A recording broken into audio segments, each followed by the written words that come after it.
ଯତ୍ନ ନିଅ take care. ଗୋଟିଏ ନିଅ ଟେକ୍ ୱାନ୍। ଅଧିକ ନିଅ ଟେକ୍ ମୋର୍। କିଛି ନିଅ ଟେକ୍ ଲିଟିଲ୍। କଲମ ନିଅ ଟେକ୍ ପେନ୍। ତାହା କର ଡୁ ସୋ। ଭିତରକୁ ଯାଅ ଗେଟ୍ ଇନ୍। ଜାରି ରଖ ଗୋ ହୋନ୍। ଛାଡ଼ି ଦିଅ ଲେଟ୍ ଗୋ। ଏହାକୁ ବନ୍ଦ କର ଷ୍ଟପ୍ ଇଟ୍। ମୋତେ ଖୋଜ ଫାଇଣ୍ଡ ମି। ସେମାନଙ୍କୁ ଖୋଜ ଫାଇଣ୍ଡ ଦେମ୍। ତାଙ୍କୁ ଖୋଜ ଫାଇଣ୍ଡ ହିମ୍। ବହି ଖୋଜ ଫାଇଣ୍ଡ ବୁକ୍। ଗୁପ୍ତ ବିଷୟ ଖୋଜ ଫାଇଣ୍ଡ ସିକ୍ରେଟ୍। ମୋତେ ସାହାଯ୍ୟ କର ହେଲ୍ପ ମି। ତାଙ୍କୁ ସାହାଯ୍ୟ କର ପୁରୁଷ ହେଲ୍ପ ହିମ୍। ତାଙ୍କୁ ସାହାଯ୍ୟ କର ସ୍ତ୍ରୀ ହେଲ୍ପ ହର୍। ସେମାନଙ୍କୁ ସାହାଯ୍ୟ କର ହେଲ୍ପ ଦେମ୍। ବେଳେବେଳେ ସାହାଯ୍ୟ କରନ୍ତୁ ହେଲ୍ପ ସମଟାଇମ୍ସ। ଏଠାରେ ଧ୍ୟାନ ଦିଅନ୍ତୁ ଫୋକସ୍ ହିୟର୍। ଘରକୁ ଯାଅ ଗୋ ହୋମ୍। ନିୟନ୍ତ୍ରଣ କର ହ୍ୟାଣ୍ଡେଲ୍ ଦିସ୍। ଅତ୍ୟଧିକ ଟୁ ମଚ୍। ବେଶୀ ନୁହେଁ ନଟ୍ ମଚ୍।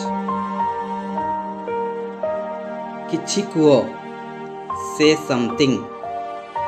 ଭଦ୍ର ଭାବରେ କୁହନ୍ତୁ ସ୍ପିକ୍ ପୋଲାଇଟଲି।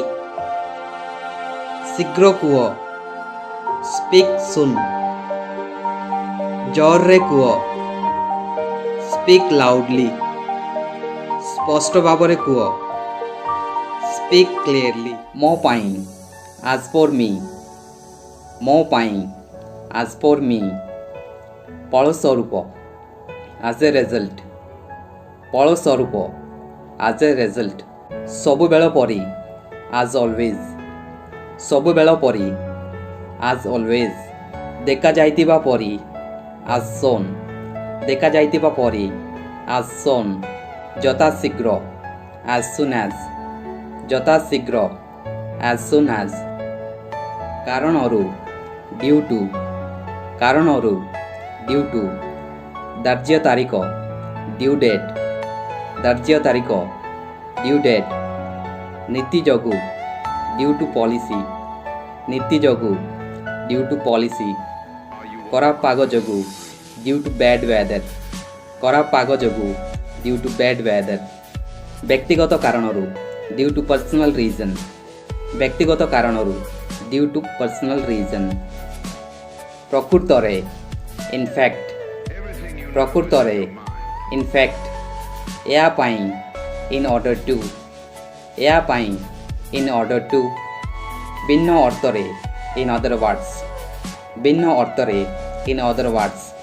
ସଫଳ ହେବା ପାଇଁ ଇନ୍ ଅର୍ଡ଼ର ଟୁ ସକ୍ସିଡ୍। ସଫଳ ହେବା ପାଇଁ ଇନ୍ ଅର୍ଡ଼ର ଟୁ ସକ୍ସିଡ୍। ଜାରି ରଖିବାକୁ ଇନ୍ ଅର୍ଡ଼ର ଟୁ କଣ୍ଟିନ୍ୟୁ। ଜାରି ରଖିବାକୁ ଇନ୍ ଅର୍ଡ଼ର ଟୁ କଣ୍ଟିନ୍ୟୁ। ଆଗକୁ ବଢ଼ ମୁଭ୍ ଫରୱାର୍ଡ଼। ଆଗକୁ ବଢ଼ ମୁଭ୍ ଫରୱାର୍ଡ଼। ଗୋଟିଏ ପାର୍ଶ୍ୱକୁ ଘୁଞ୍ଚନ୍ତୁ ମୁଭ୍ ୱାନ୍ ସାଇଡ଼୍। ଗୋଟିଏ ପାର୍ଶ୍ୱକୁ ଘୁଞ୍ଚନ୍ତୁ ମୁଭ୍ ୱାନ୍ ସାଇଡ଼୍। ଚାରିଆଡ଼େ ବୁଲ ମୁଭ୍ ଏରାଉଣ୍ଡ। ଚାରିଆଡ଼େ ବୁଲ ମୁଭ୍ ଏରାଉଣ୍ଡ। ଧୀରେ ବୁଲ ମୁଭ୍ ସ୍ଲୋଲି। ଧୀରେ ବୁଲ ମୁଭ୍ ସ୍ଲୋଲି। ଶୀଘ୍ର ବୁଲ ମୁଭ୍ ଫାଷ୍ଟ। ଶୀଘ୍ର ବୁଲ ମୁଭ୍ ଫାଷ୍ଟ। ଅତି କମ୍ରେ ଏଟଲିଷ୍ଟ। ଅତି କମ୍ରେ ଏଟଲିଷ୍ଟ। ସେହି ସମୟରେ ଏଟ୍ ଦ ସେମ୍ ଟାଇମ୍। ସେହି ସମୟରେ ଏଟ୍ ଦ ସେମ୍ ଟାଇମ୍। ଅନ୍ୟପଟେ ଏଟ୍ ଦ ଅଦର ଏଣ୍ଡ। ଅନ୍ୟପଟେ ଏଟ୍ ଦ ଅଦର ଏଣ୍ଡ। ଅନ୍ୟ ପାର୍ଶ୍ୱରେ ଏଟ୍ ଦ ଅଦର ସାଇଡ୍। ଅନ୍ୟ ପାର୍ଶ୍ୱରେ ଏଟ୍ ଦ ଅଦର ସାଇଡ୍। ଏହି ସମୟରେ ଏଟ୍ ଦ ମୋମେଣ୍ଟ କିମ୍ବା ସେହି ସମୟରେ ଏଟ୍ ଦ ମୋମେଣ୍ଟ।